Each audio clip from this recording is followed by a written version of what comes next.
ಸೀತಾದೇವಿಯ ರಕ್ಷಣೆಗಾಗಿ ನಿಯತಗೊಂಡಿದ್ದ ರಾಕ್ಷಸಿಯರು ಎಲ್ಲವನ್ನೂ ದೂರ ನಿಂತು ಕೇಳುತ್ತಿದ್ದರು.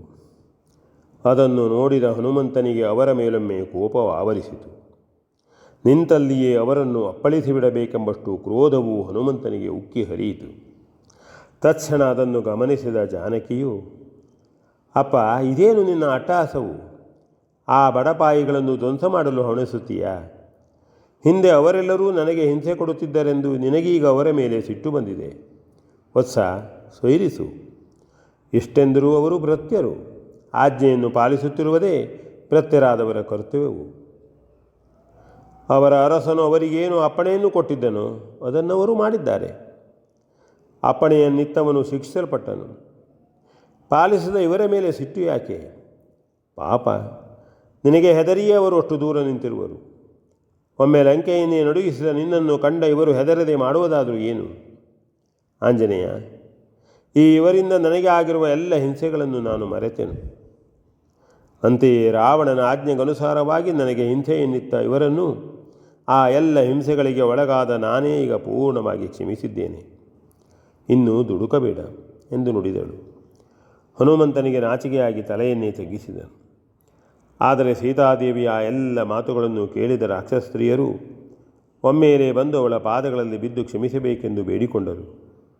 ಸೀತೆಯು ನಕ್ಕು, ಮೊದಲೇ ಕ್ಷಮಿಸಿಯಾಗಿದೆ, ನಿರ್ಭೀತರಾಗಿರಿ ಎಂದು ಅವರೆಲ್ಲರೂ ಧೈರ್ಯವನ್ನೊರೆದು ಸಂತೈಸಿದಳು. ಹನುಮಂತನು ಮತ್ತೆ ಏನನ್ನೂ ಆಡದೆ ಸೀತಾದೇವಿಗೆ ನಮಸ್ಕರಿಸಿ ಅಲ್ಲಿಂದ ಹೊರಟು ಹೋದನು. ತುಸು ಹೊತ್ತಿನಲ್ಲಿಯೇ ಎಲ್ಲ ವಾರ್ತೆಗಳನ್ನು ಸಂಗ್ರಹಿಸಿಕೊಂಡು ತ್ರಿಜಟೆಯು ಸೀತೆಯ ಬಳಿ ಬಂದು, ಅಮ್ಮ, ನೀನು ಭಾಗ್ಯವಂತೆಯು. ನಾನು ಅಂದೇ ಹೇಳಿರಲಿಲ್ಲವೇ? ಈಗ ನೋಡು ಹೇಗಾಯಿತು. ಕೊನೆಗೂ ರಾವಣನು ಸಂವೃತನಾದಲ್ಲವೇ? ನಿನ್ನರಸನು ಪ್ರತ್ಯಕ್ಷವಾದ ದೇವರೇ ನಿಜವು. ಈ ರಾಜ್ಯವೆಲ್ಲವನ್ನೂ ವಿಭೀಷಣನಿಗೆ ಕೊಟ್ಟಿರುವನಂತೆ. ಪಟ್ಟಾಭಿಷೇಕದ ಸಿದ್ಧತೆಯೂ ನಡೆಯುತ್ತಿದೆ. ಯಾರು ಹೀಗೆ ಮಾಡಬಲ್ಲರು? ತಾನೇ ರಾವಣನನ್ನು ಕೊಂದು ಗೆದ್ದ ರಾಜ್ಯವನ್ನು ರಾವಣನ ತಮ್ಮನಿಗೆ ಬಿಟ್ಟುಕೊಡುವವನು ಎಂತಹ ಗುಣಾಢ್ಯನು ಹೇಳು. ಅವನ ಕೈ ಹಿಡಿದ ನೀನು, ಅಮ್ಮ, ನಿಜವಾಗಿಯೂ ಧನ್ಯೆ ಎಂದು ನುಡಿದಳು. ಅಮ್ಮ ತ್ರಿಜಟೆ, ಇದೇ ವೃತ್ತಾಂತವನ್ನು ಈಗ ತಾನೇ ಹನುಮಂತನು ತಿಳಿಸಿ ಹೋದನು. ನೀನು ಅರಮನೆಯ ಕಡೆಯಿಂದ ಬಂದವಳಲ್ಲವೇ?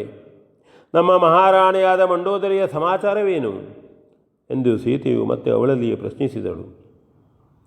ಹನುಮಂತನು ಯುದ್ಧಭೂಮಿಯಿಂದ ಬಂದಿರುವುದರಿಂದ ಈ ವಿಚಾರವನ್ನು ಅವನು ತಿಳಿದಿರಲಾರನೆಂದು ಸೀತೆಯು ಅವನಲ್ಲಿ ವಿಚಾರಿಸಿರಲಿಲ್ಲ. ಇವಳು ನೊಂದುಕೊಳ್ಳಬಹುದೆಂದು ಅವನು ಹೇಳಿರಲಿಲ್ಲ. ಮಂಡೋದರಿಯ ಕುರಿತಾಗಿಯೇ ಯೋಚಿಸುತ್ತಿದ್ದ ಸೀತೆಗೆ ಅವಳ ವಿಚಾರವನ್ನು ತಿಳಿದುಕೊಳ್ಳದೆ ತಾನು ಬಿಡುಗಡೆಗೊಂಡಿರುವೆನೆಂದು ಕೇಳಿದ್ದರೂ ಮನಸ್ಸು ಕಳವಳದಿಂದಲೇ ಕೂಡಿದ್ದಿತು. ತ್ರಿಜಟೆಯು ಅದನ್ನರಿತಿರಬಹುದೆಂದು ಅವಳಲ್ಲಿ ತಾನಾಗಿಯೇ ಸೀತೆಯು ವಿಚಾರಿಸಿದಳು. ತ್ರಿಜಟೆಯು ಮಾತ್ರ ಒಮ್ಮೆ ನಿಟ್ಟುಸಿರನ್ನು ಬಿಟ್ಟು, ತಾಯೇ, ಮಂಡೋದರಿ ದೇವಿಯ ಕುರಿತು ಹೇಳಲು ಒಂದು ನನಗೆ ನಾಲಿಗೆ ಸಾಲದು. ನಮಗೆಲ್ಲ ದುಃಖವಾಗುತ್ತದೆ ನಿಜ. ಆ ಸೌಭಾಗ್ಯವು ಇನ್ನಾರಿಗಿದೆ ಈ ಲೋಕದಲ್ಲಿ? ಮಹಾರಾಜ್ಞಿಯಾಗಿಯೂ ನಡೆದು ಬಿಟ್ಟಳು ಎಂದು ಆ ವೃತ್ತಾಂತವನ್ನು ತನ್ನ ಕಣ್ಣೂರಿಸಿಕೊಳ್ಳುತ್ತಾ ವಿವರಿಸಿದಳು. ಸೀತೆಗೆ ಅದನ್ನು ಕೇಳಿ ಎಲ್ಲವೂ ಒಮ್ಮೆ ಶೂನ್ಯದಲ್ಲಿ ಅದ್ದಿ ಹೋದಂತಾಯಿತು. ಹಾಗೆಯೇ ಅವಳು ಬಂದು ತನ್ನನ್ನು ಕಂಡು ಹೂ ಕುಂಕುಮಗಳನ್ನಿಟ್ಟು ಹೋಗಿದ್ದ ದೃಶ್ಯವೇ ಮತ್ತೊಮ್ಮೆ ಕಣ್ಣೆದುರು ಕಟ್ಟಿದಂತಾಯಿತು. ಅವಳಾಡಿದ್ದ ಎಲ್ಲ ಮಾತುಗಳು ಮತ್ತೊಮ್ಮೆ ಆಕೆಯೇ ನುಡಿಯುತ್ತಿದ್ದಂತೆ ಕೇಳಿತು. ಆ ನಿಷ್ಠೆ, ಆ ಸಹಿಷ್ಣುತೆ, ಅಪಾರವಾದ ತ್ಯಾಗ ಎಲ್ಲವನ್ನು ಸ್ಮರಿಸಿಕೊಂಡ ಸೀತಾದೇವಿಯು ಅಯ್ಯೋ ಎಂದು ಮರುಗಿದಳು. ಮಹಾತಾಯಿಯಾದವಳು ರಾವಣನು ಎಂಥವನೇ ಇದ್ದರು ತನ್ನ ಪಾತಿವ್ರತ್ಯದ ಮಹಿಮೆಯಿಂದಲೇ ಎಲ್ಲಿಲ್ಲದ ಸೌಭಾಗ್ಯವನ್ನು ಹೊಂದಿಸಿಕೊಟ್ಟು ಅದನ್ನು ಇಲ್ಲಿಯವರೆಗೂ ಉಳಿಸಿಕೊಟ್ಟು ಪರಲೋಕದಲ್ಲಿಯೂ ಅದನ್ನು ಸುಸ್ಥಿರಪಡಿಸುವುದಕ್ಕಾಗಿ ಅವನೊಂದಿಗೆ ಎದ್ದು ನಡೆದಳಲ್ಲ, ಏನು ಪುಣ್ಯಾತ್ಮೆ ಎಂದು ತನ್ನಲ್ಲೇ ತಾನು ಆಡಿಕೊಂಡಳು. ಹಾಗೆ ಎದ್ದು ನಿಂತು ಮೇಲೆ ನೋಡಿ, ಓ ಸರ್ವಶಕ್ತನೇ, ದಯಾಮಯನೇ, ಲೋಕೋತ್ತರ ಪುಣ್ಯಚರಿತೆಯಾದ ಸಾಧ್ವಿ ಮಂಡೋದರಿಯ ಸುಕೃತಾತ್ಮಕ್ಕೆ ಶಾಶ್ವತವಾದ ಶಾಂತಿಯನ್ನಿತ್ತು ರಕ್ಷಿಸು ಎಂದು ಕೈಮುಗಿದಳು. V N Bhagwat Barballi.